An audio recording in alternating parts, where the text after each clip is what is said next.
നീ ഇങ്ങനെ മറ്റുള്ളവരെന്തെങ്കിലും പറയുന്നത് കേട്ടാൽ അത് കണ്ണടച്ച് വിശ്വസിക്കുന്ന കൂട്ടത്തിലായിരുന്നില്ലല്ലോ അനു. ഇപ്പൊ നിനക്കിത് എന്തു പറ്റി?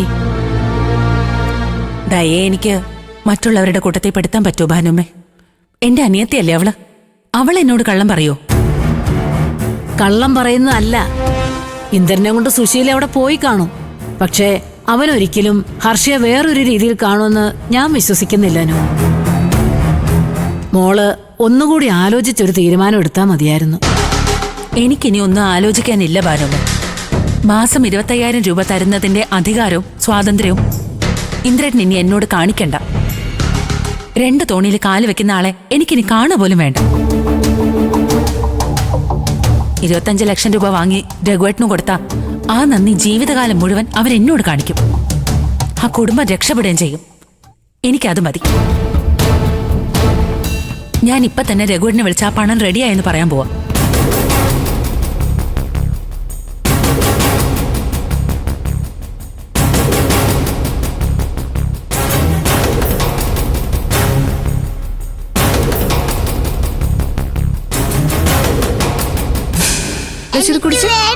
കുടിക്കേ, നേരെ ഇരിക്കേ, നേരെ ഇരിക്കേ. ഇത് കുടിക്കേ, കുടിച്ചേ. കുടിച്ചേ. ആ ശരിയാണോ? ആയിക്കോട്ടെ. ആ ഞാൻ പറഞ്ഞോളാം.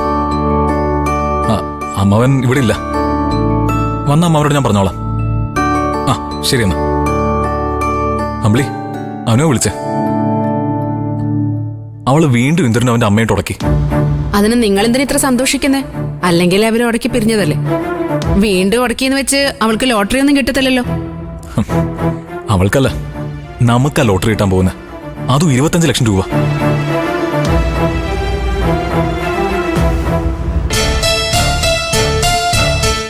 ദാസങ്ങൾ വെച്ച എഗ്രിമെന്റ് പ്രകാരം